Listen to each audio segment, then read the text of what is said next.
Boa noite. Vamos começar cantando um pouquinho. Vamos fazer um R de vibração de lábio, tá?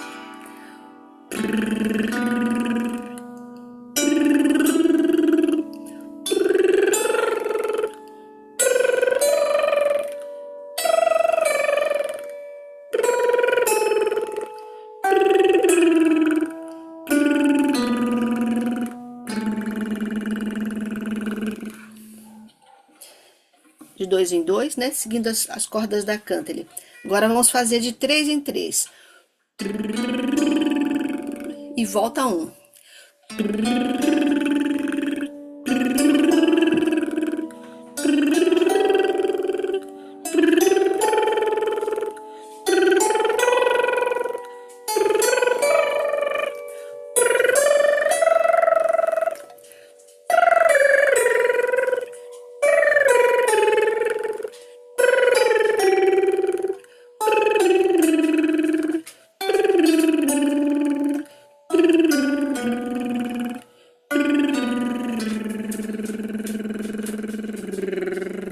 Dá uma vontade de chegar nesse sol. Porque essa afinação proposta por Rudolf Steiner, ela é a pentatônica de sol.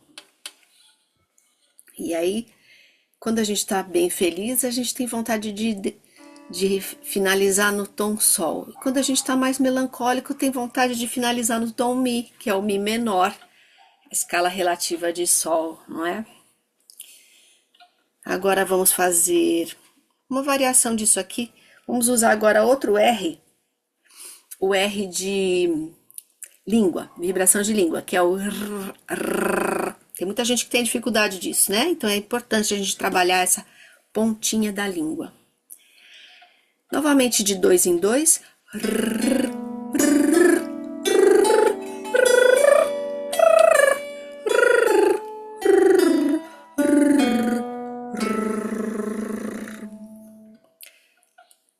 Três cordas e desce uma.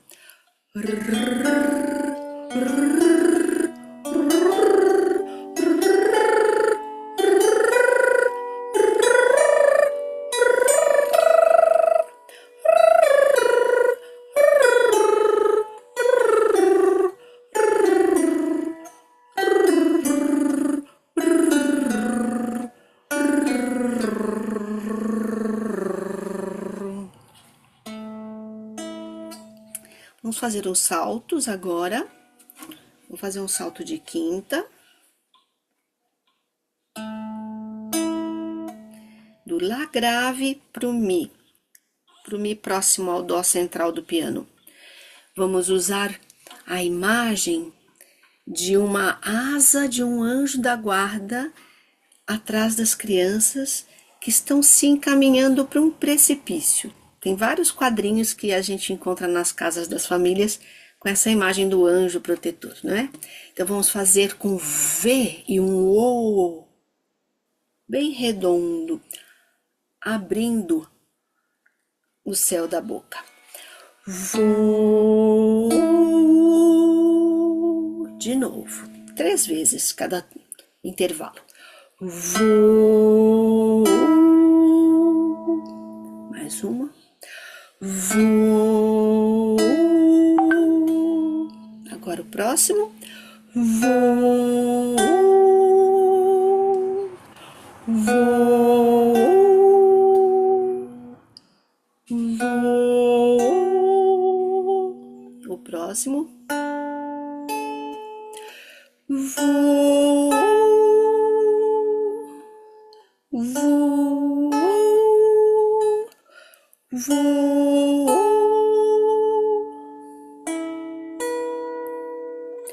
vou, vou.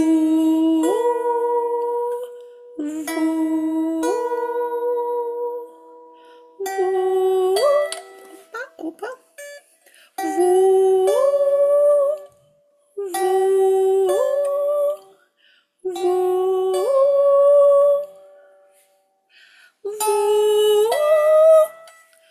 vou.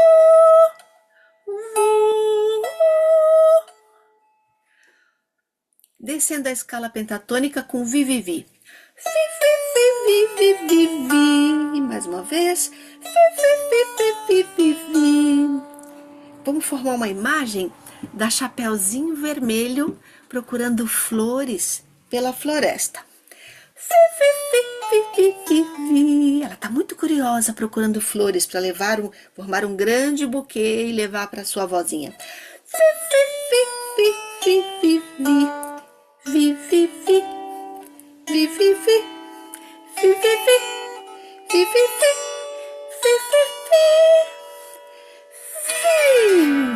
E o buquê está cheio de flores.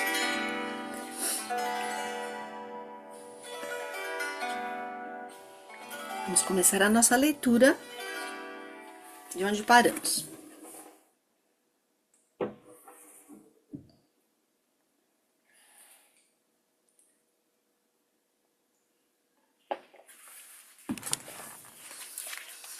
A experiência do ritmo nos primeiros 7 anos.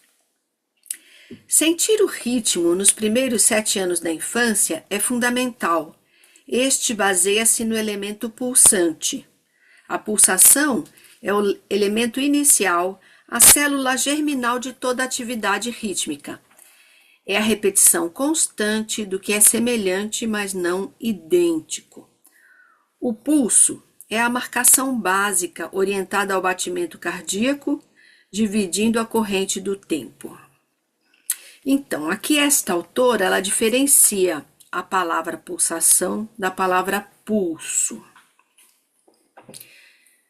Eu não diferencio, tá? Eu não diferencio. Na teoria musical, a gente não tem essa diferenciação. Vamos continuar. A pulsação tem 2 aspectos. Representa a polaridade entre estresse e alívio, impulso e relaxamento, usualmente denominado de repouso ou descanso, no qual ocorre algo decisivo, ou seja, a preparação para um novo impulso. O batimento cardíaco também tem 2 momentos, a polaridade expansão e contração, sístole e diástole. Da mesma forma, a respiração tem sua polaridade com a inspiração e a expiração. Assim como o pulso cardíaco e a respiração, a pulsação musical varia no tempo, como os primeiros. Ela tem uma capacidade elástica de se ajustar e pode tornar-se mais lenta ou mais rápida, atuando assim como um elemento vivificante no fluxo do tempo. A pulsação forma a base para toda a ordenação do tempo. Apesar da ação cíclica do seu movimento, não há nada de meramente mecânico na pulsação. Não tem nada a ver com a habitual contagem de tempo que os professores de música usam para ensinar seus alunos a manter um ritmo regular, tendo como base muitas vezes o conhecido metrônomo mecânico. Esta medição métrica e mecânica do tempo leva a uma unidade por segundo linear sem vida, na qual a batida é martelada, dividindo o tempo, mas não levando adiante nenhum movimento, como aquele que se encontra no momento de tensão no ciclo da pulsação. Por meio da medição metrificada do tempo, toda a vida do fluxo e da respiração é destruída. Acaba por exercer um efeito mortal em todas as execuções musicais. Eu realmente detesto tocar com metrônomo. É muito chato. Acho que eu entendi o que ela quer dizer, só que essa palavra não é uma palavra muito usada no meio musical, não. A gente não usa. Então, eu vou pôr uma interrogação aqui, do ladinho, e vou depois perguntar para o Marcelo Petralha o que ele quis dizer, ou qual a palavra original no inglês, que foi traduzida como pulsação, e se a gente encontraria alguma outra forma de traduzir. Ele pediu pra gente anotar tudo que encontrar, então vamos botar essa. Olha, eu tô achando que essa tradução aí tá meio estranha, mas eu entendo o que ela quer dizer. que o ritmo vital ele é vivo, né? O ritmo próprio da vida. Então ele não é que ele não é mecânico, mas ele tem uma regularidade. Só que ele tem essa regularidade que tanto pode acelerar quanto pode atrasar, né? A gente, por exemplo, caminhando na rua, aí começa a se cansar, diminui o passo.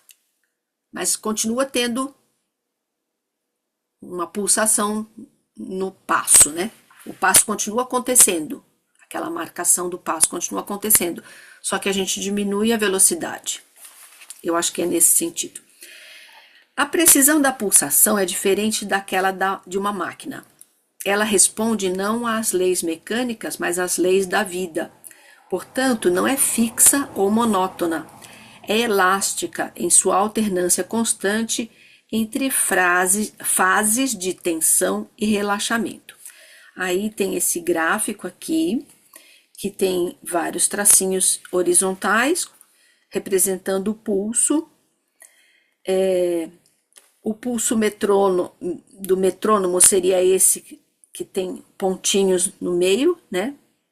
Que você pode contar 1, 2, 3, 4. 1, 2, 3, 4. 1, 2, 3, 4. Então, é a divisão do pulso em pedacinhos. E a pulsação seria mais um fluxo arredondado, né? Então, o gráfico está ondulante. A circulação e a respiração se coordenam de forma gradual durante os primeiros 7 anos de vida. A relação rítmica só se estabelece e se estabiliza lentamente. Este processo, em verdade, só atinge seu equilíbrio final por volta do 9º ano de vida, que é mais ou menos a época do 3º ano primário, né? Por aí. Por esta razão, nesta fase da vida, deve-se poupar as crianças da norma do compasso, do pulso rígido e dos valores fixos das notas, pois estes são uma interferência prejudicial, até mesmo destrutiva para a criança. A gente só introduz a leitura musical depois disso mesmo. Na pedagogia Waldorf, né? A gente já trabalha um pouco a questão do longo e curto, mas não as proporções numéricas que estão dentro, né? Isso a gente deixa para o 4º ano, quando eles têm fração. O movimento, a fala e o canto devem ser levados à criança como atividade pulsante, como um apoio à construção do organismo corporal e de suas funções. Isso diz respeito especialmente às canções de ninar. Muito legal, né? Essa história da canção de ninar.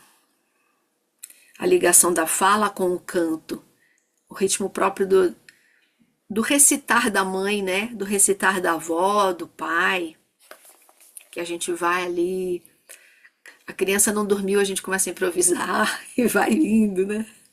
Inventa mais uma, e sempre tem aquele embalo junto. Ambiente de quintas com o Lá como tom central. Melodias pentatônicas devem somente se mover de modo oscilante em torno de um tom central. Vamos colocar aqui um grifinho embaixo do devem e vamos pôr nem sempre. Não é? Para a gente não ficar com esses devem. Vamos tirar os devem. A gente não deve nada para ninguém. A gente faz o que está no nosso coração, que dá tudo certo. Mas aceitamos esse conselho de vez em quando, né? De girar em torno de um tom central. Elas flutuam, isso sim, tá uma bela palavra, sem ter um início acentuado e sem tender a uma resolução final. Elas se expandem em espiral ou numa intensificação crescente e vão e vêm constantemente dentro de seus próprios limites. Elas brincam com os tons e são um jogo entoado. Você já ouviu esse tipo de melodia? Já? Que fica em torno do Lá central? Eu vou dar uma Vamos criar uma coisa aqui. Faz mais ou menos isso, ó.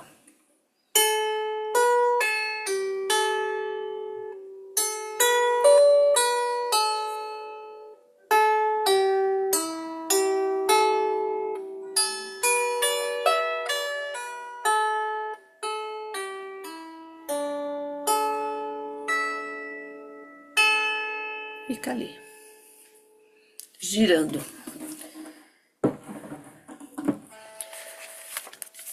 Ambiente de quintas significa unidade com o cosmos, no qual o céu e a terra estão ainda unidos. Significa estar em harmonia com um centro divino. É o espaço tonal de equilíbrio ideal.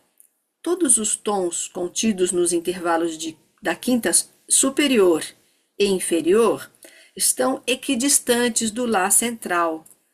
Todo o espaço compreende não uma oitava, mas o intervalo de uma nona, do Ré, né, até o Mi lá em cima, no qual tudo está em equilíbrio.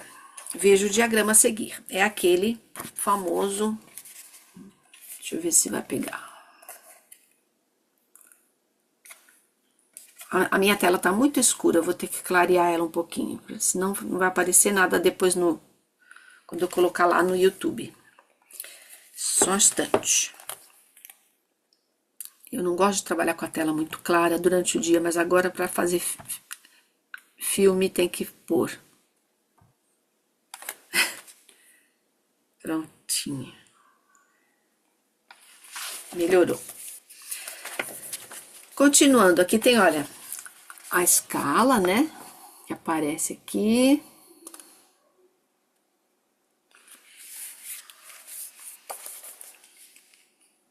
Uma quinta superior, um Lá central.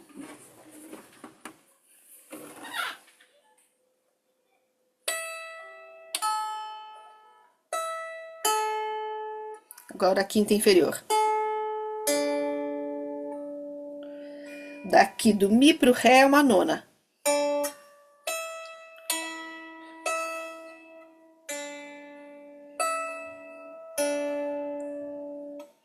Tem os outros espelhamentos aqui também, né? Uma segunda, uma segunda, uma quarta, uma quarta, uma quinta, uma quinta. E aqui uma terça menor. E aqui outra. Então ela é bem equilibrada.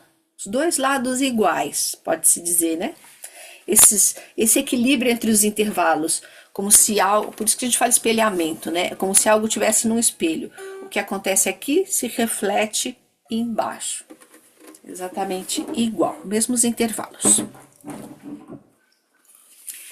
A escala diatônica tem uma estrutura diferente. Há 2 centros nela. O contraste é estabelecido entre o tom fundamental e sua oitava. Os semitons, as terças menores e maiores, dão origem a modos menores e maiores, com suas respectivas características femininas e masculinas. Disso surge o fenômeno da dualidade com o mundo e o contraste com a unidade alcançada pelo ambiente de quintas. Nas canções para os primeiros 7 anos de vida, essa dualidade ainda não deveria ser abordada. A aparição da terça maior e menor possibilita ao ser humano conhecer sua vida interior, compreender-se em seu sentimento. Isso oferece a possibilidade de impor limites a si mesmo, o que representa um progresso no desenvolvimento. Não é difícil perceber como pode ser prejudicial para uma criança para a qual a unidade com o mundo é a base necessária para um desenvolvimento saudável, quando a tendência à autolimitação é precocemente incentivada. Vamos ler de novo essa frase? Eu não entendi direito, não. Vou ler o parágrafo inteiro, tá? Pode ser? A aparição da terça maior e menor possibilita ao ser humano conhecer sua vida interior, compreender-se em seu sentimento.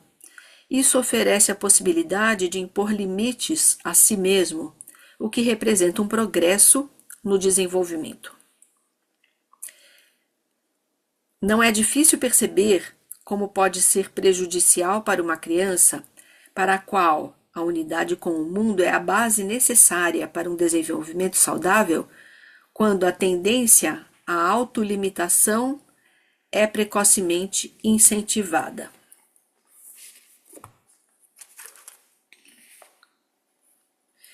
Nas canções de Ninar, essa necessidade de unidade com o mundo é completa e totalmente considerada.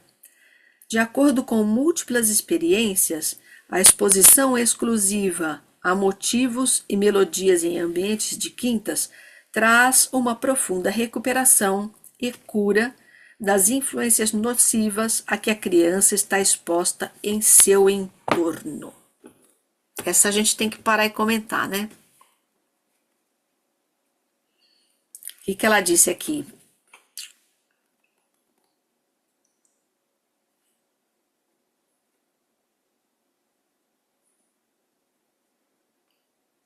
Eu entendi que esse motivo, né, que é esse ambiente de quintas, esse espelhamento que a gente tem, ele é uma melodia que ela parece que ela não tem fim, né? Ela é como se fosse um mantra, e ali, para ela, no caso, né, envolve então uma cura até certo ponto, né? E até salutar para as crianças que estão sendo influenciadas por outros tipos de canções, de mídias, talvez, né? Uhum. Entendi isso.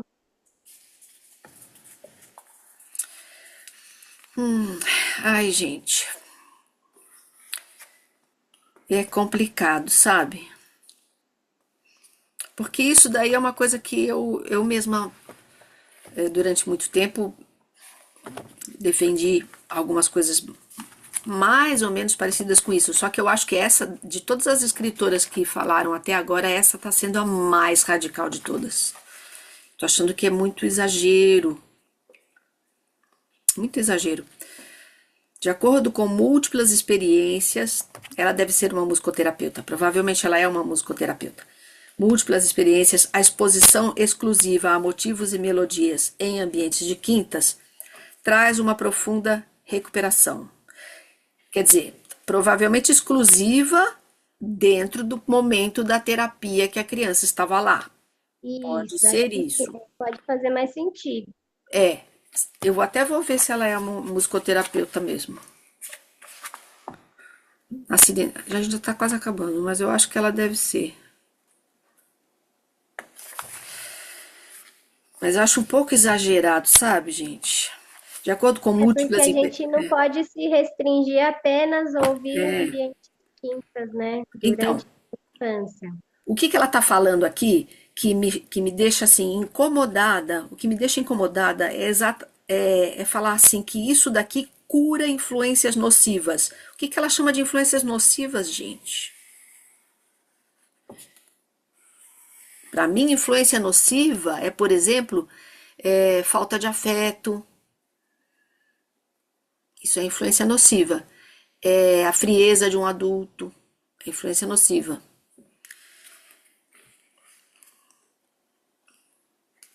Tem muitas outras coisas também. Bom, vamos lá. Tá quase acabando o capítulo. Falta uma página e meia e um monte de exercícios. Espaço tonal no ambiente de quintas. Então, tem a escala pentatônica aqui. Vamos mostrá-la, né? Para quem for ver depois o videozinho. Olha essa escala aqui, ó, gente. Aqui embaixo. A escala proposta. Opa, foi. Proposta por Steiner. Antes ela estava na descendente, agora ela está no movimento ascendente.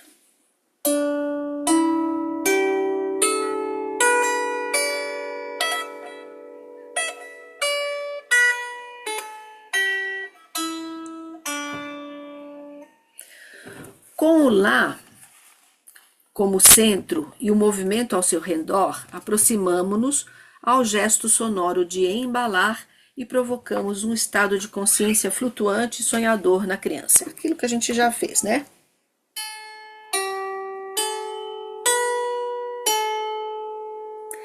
Baixar a quinta inferior auxilia na expiração. Todavia, permite o retorno ao Lá central. Sem muito peso, com liberdade.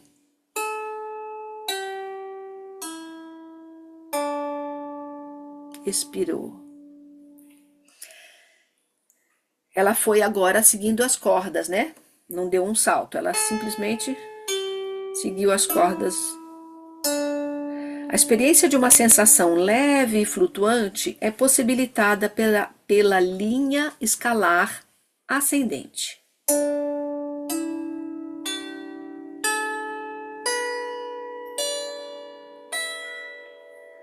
Com o intuito de evitar que se esvaia flutuando, um contrapeso gravitacional é dado com o retorno final ao Lá central.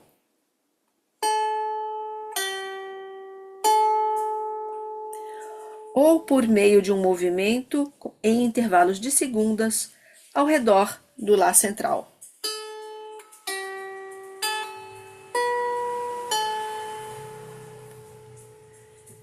Eu até tinha feito.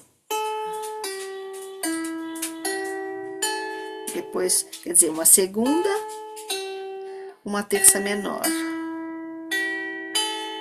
Uma segunda, uma terça menor. Né? Agora eu vou descer até o Ré.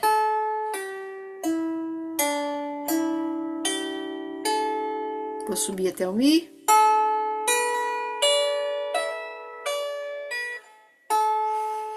E aí a gente pode inventar. A mamãe está cansada. Sei lá. Vou dormir. Vamos inventar uma musiquinha? A mamãe está cansada já foi. Próxima versinho você inventa.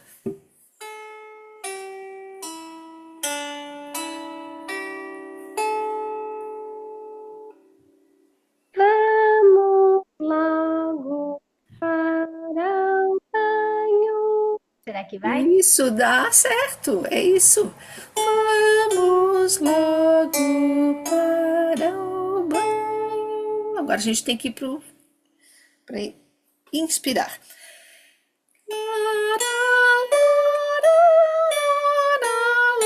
Ela propõe isso, né? Uma vez para um lado, outra vez para o outro. Ou fica aqui no centro.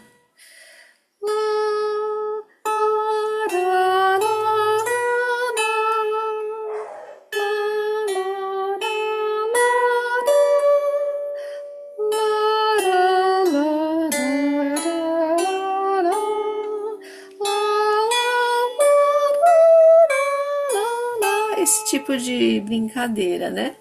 Como uma lemniscata que vai para cá e vem para lá e vai fazendo um movimento.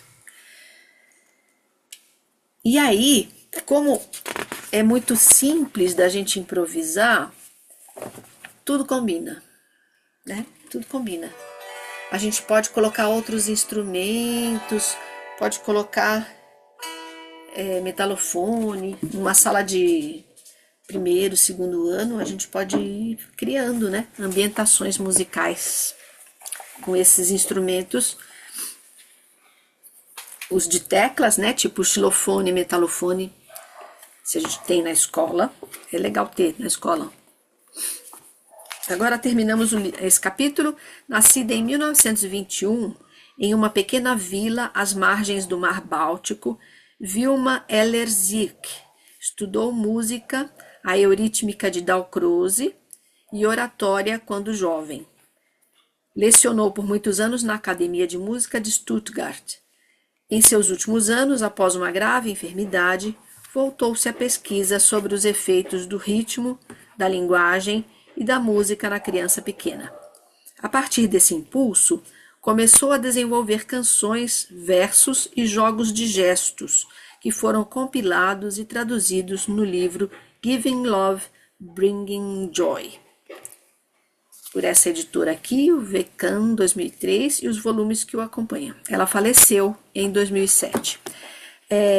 A Eurítmica de Dalcroze vale um comentário bem interessante. Ele foi um músico suíço, contemporâneo do Steiner, que ele criou toda uma metodologia de ensino da música. Ele é considerado como o pai da educação musical moderna, né? Ou mais participativa, mais criativa, mais lúdica. E os dois usaram o mesmo nome, euritmia. Tanto Dalcroze quanto o Steiner usaram esse termo.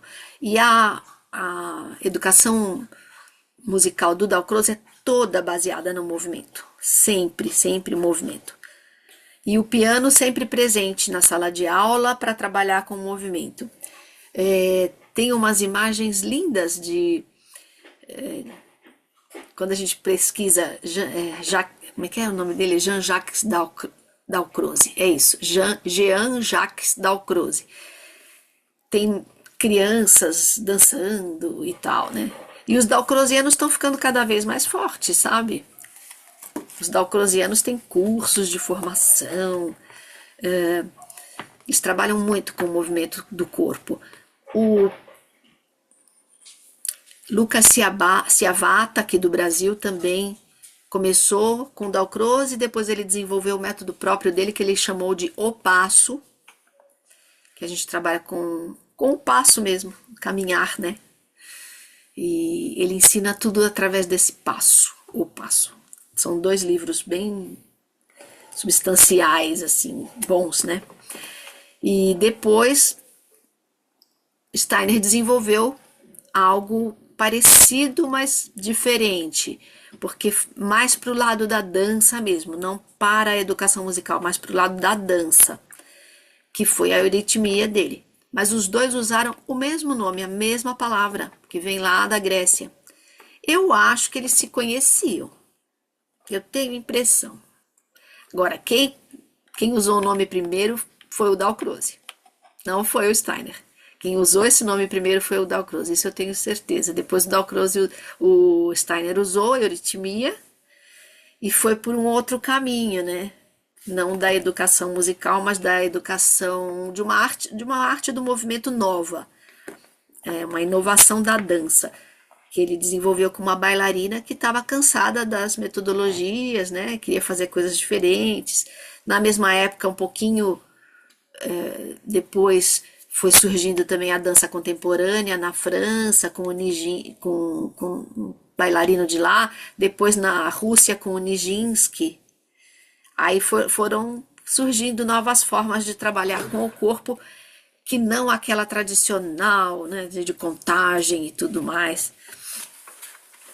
Muito bem, o nosso próximo artigo, deixa eu ver quantas páginas ele tem para ver se dá para fazer também hoje. Vamos fazer mais um hoje? Porque esse aqui é muito legal, esse da Silvia Jensen.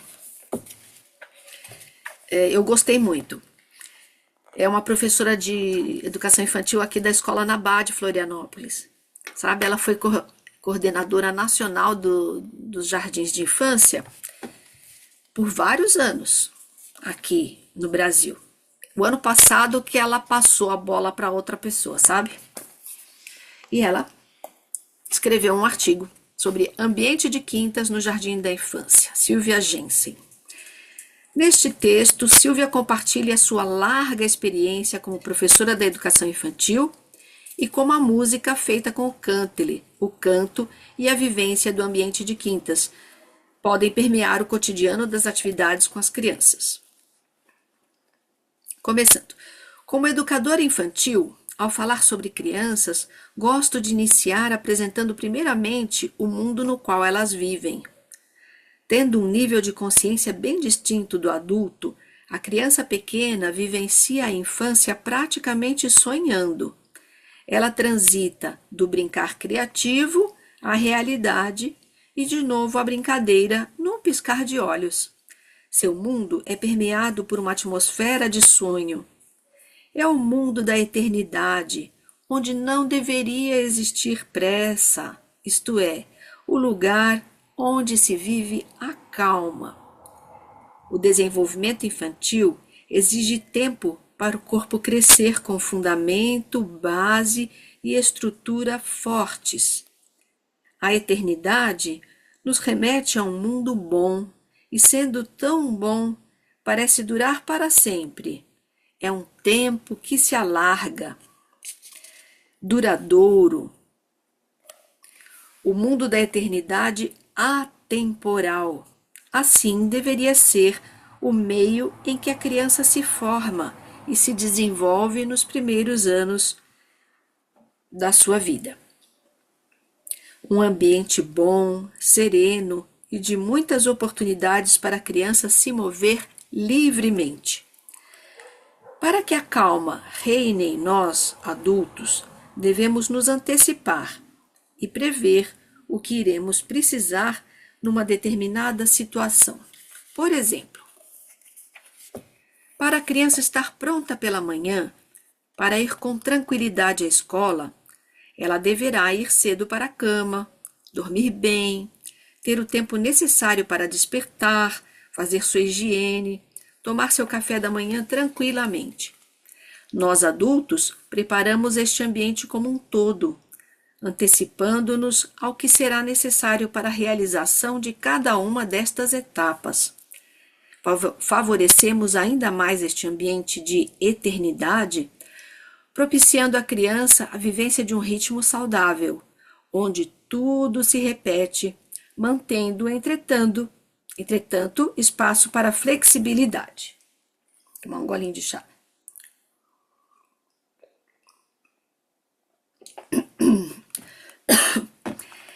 A criança que vive nesta atmosfera cresce no presente.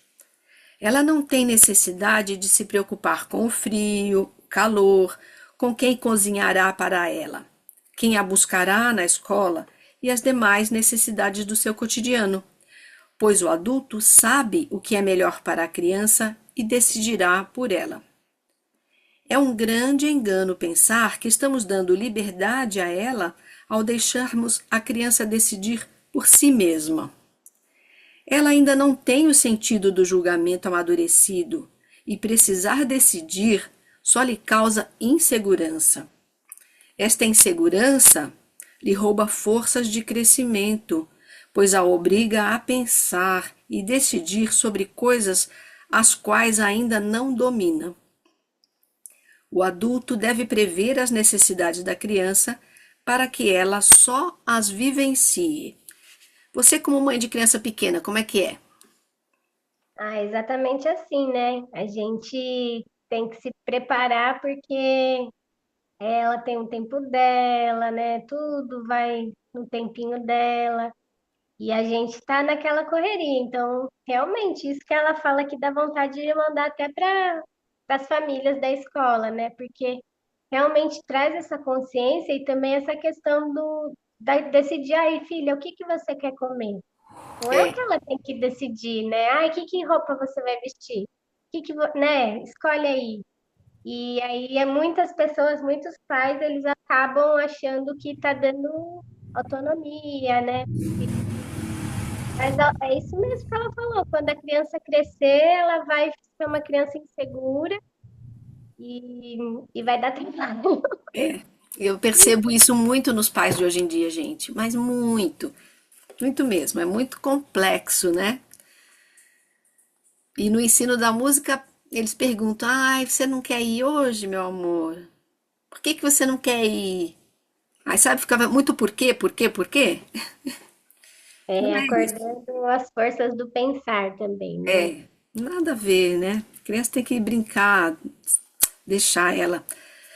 Esta paz, esta tranquilidade está relacionada com o que chamamos de ambiente de quintas, um ambiente de sonho, de algo flutuante. E por que mesmo a criança precisa deste ambiente de sonho? Ela está construindo seu corpo físico, dando-lhe forma. Entre outros órgãos, ela está moldando o seu córtex cerebral, responsável por atividades cognitivas mais complexas que se desenvolverá no futuro. Este corpo irá acompanhá-la em toda a sua jornada na Terra. Para a realização deste trabalho formativo, é importante haver um bom modelo, e este modelo é o meio ambiente e os adultos que a acompanham como exemplos a serem imitados. Podemos dizer que a vida é feita de gestações, e quem gera esta fase do desenvolvimento da criança é o ambiente em que ela vive. O mundo ao redor deve ser bom para ela. Nesta fase de sua vida, ela não tem como mudar nada em seu ambiente. Este é o papel do adulto, isto é, transformar o mundo em um lugar melhor para que ela cresça. Então, com a imagem de bondade em seu entorno, assim como diz Dom Helder Câmara em seu poema Minha Pedagogia, Câmara, 1997. Não ensines a teu filho que as estrelas não são do tamanho que parecem ter, maiores do que a terra. São lâmpadas que os anjos acendem todos os dias, assim que o sol começa a escurecer. Não diga a teu filho que as asas dos anjos só existem na imaginação. Já vi meu anjo em sonho, e posso jurar que ele tem asas claras que até parecem feitas de luz. Não encha a cabeça do teu filho ensinando-lhe hipóteses precárias que amanhã de nada servirão. Povoa de beleza o olhar inocente do teu filho. Dá-lhe uma provisão de bondade que chegue para a marcha da vida. Infunde-lhe na alma o amor de Deus e tudo mais por acréscimo ele terá. Que lindo, né? Lindo poema. Eu queria ter conhecido esse Dom Helder Câmara. Falam tanto dele, mas eu não conheci. Na época da ditadura militar, ele era muito ativo no Brasil, sabia? Muito. Como se constrói esta atmosfera na sala de aula de um jardim de infância? Seria só pela escala musical do cântaro baseado no intervalo de quinta ou com músicas pentatônicas? Com certeza não. Acima já foram pontuados alguns elementos, tais como ter um ritmo saudável, muita repetição, brinquedos naturais e abertos, que possam se transformar em tantos outros brincares. Deve-se ter, igualmente, a possibilidade de mover-se de distintos modos, como no brincar livre, na hora em que o adulto propõe atividades musicadas dirigidas, recitadas, em forma de poesia, entre outros. Tudo isso ajuda a estabelecer essa atmosfera de sonho.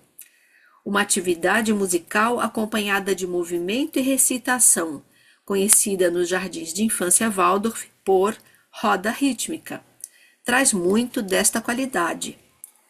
Ouvir lindas histórias com imagens ricas e saudáveis, com o bem sempre prevalecendo ao final, também contribui para a saúde da criança, do mesmo modo que comer uma comida saudável, preparada com amor pelos adultos, propicia o seu bem-estar. Esta atmosfera certamente pode estar no canto, uma ferramenta potente que vive dentro do educador. Todavia, percebe-se que este é um grande desafio para muitos educadores e educadoras por sentirem-se inseguros, tendo por vezes consciência de sua limitação técnica. No canto, estamos completamente expostos e não há como disfarçar. De longe se percebe quem é afinado ou não é. E mais do que isso, eu diria, sabe? Não é só a afinação que importa, é a qualidade da voz.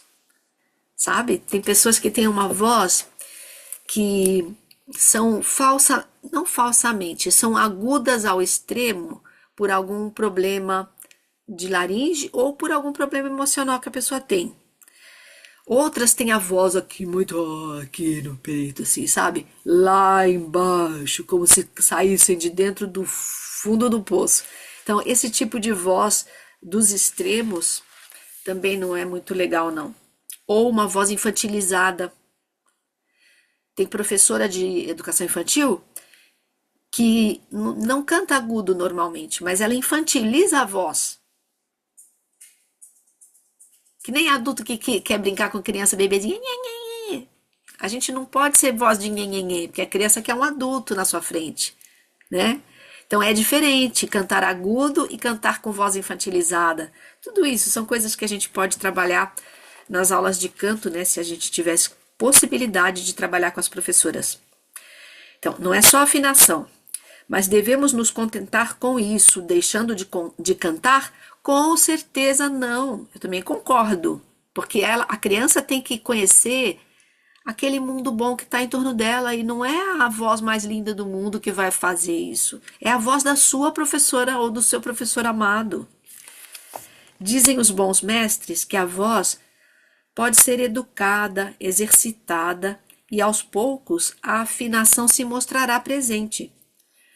O que isto exige do adulto é persistência, e a criança percebe nosso esforço e nos recebe de braços abertos, pois na grande maioria das vezes ela vive de modo simpático para com o mundo. Ela é curiosa, tem sede de conhecer. A criança rapidamente aprende as canções e deveria aprendê-la de modo correto, por isso nosso esforço em cantar afinado é importante. É também de grande ajuda para a criança e para nós mesmas se ao cantar repetimos a melodia sempre do mesmo modo, iniciando sempre no mesmo tom. Então é bom ter um instrumentinho ali para dar o apoio, né? Em minha prática, não é em toda atividade musical que utilizo a escala pentatônica, porém me esforço para manter a atmosfera de sonho. Há momento na manhã em que o canto ele está comigo, sendo usado como pano de fundo para nosso ambiente. Partindo do Lá, dedilho cordas para baixo e para cima, voltando ao Lá. Desta forma, o ambiente de quintas é criado aos poucos. Vale ressaltar que o instrumento musical deve estar sempre bem afinado. Hoje, há muitos aplicativos online que nos auxiliam nesta afinação. O canto ele também pode ser usado para ajudar as crianças a descansarem ou se aquietarem depois ou antes da roda rítmica e antes da narração de uma história. Gosto de promover momentos de pausa, uma vez que estes momentos são tão raros em nossa vida cotidiana. O canto ele também pode ser utilizado em momentos em que a sala está muito movimentada ou barulhenta. Ele acalma, traz outro impulso para este momento agitado. Há uma melodia simples em ambiente de quintas que canto diariamente na arrumação da sala e outra que é cantada religiosamente antes da refeição. Deste modo, este gesto caloroso do ambiente de quintas permeia o dia. Percebo que com a ajuda deste instrumento podemos criar pequenas melodias encantadoras e vejo que tudo que é de nossa autoria incorporamos com mais facilidade, pois vivenciamos o esforço que toda a criação exige. Pode-se deixar também a própria criança se aproximar deste instrumento, sempre mostrando o quanto se deve ser cuidadoso e zeloso com o mesmo. Transmitimos uma atmosfera de reverência muito grande com esta prática. Meu desejo aqui é, por fim, incentivar a prática da voz humana, deste potente instrumento, desta ferramenta musical genuína e puramente humana. Quanta confiança ganhamos ao nos expormos com qualidade em nossa voz? O ato de cantar nos deixa mais leves, provoca sorrisos e gera união. Querem qualidades mais necessárias do que essas hoje em dia?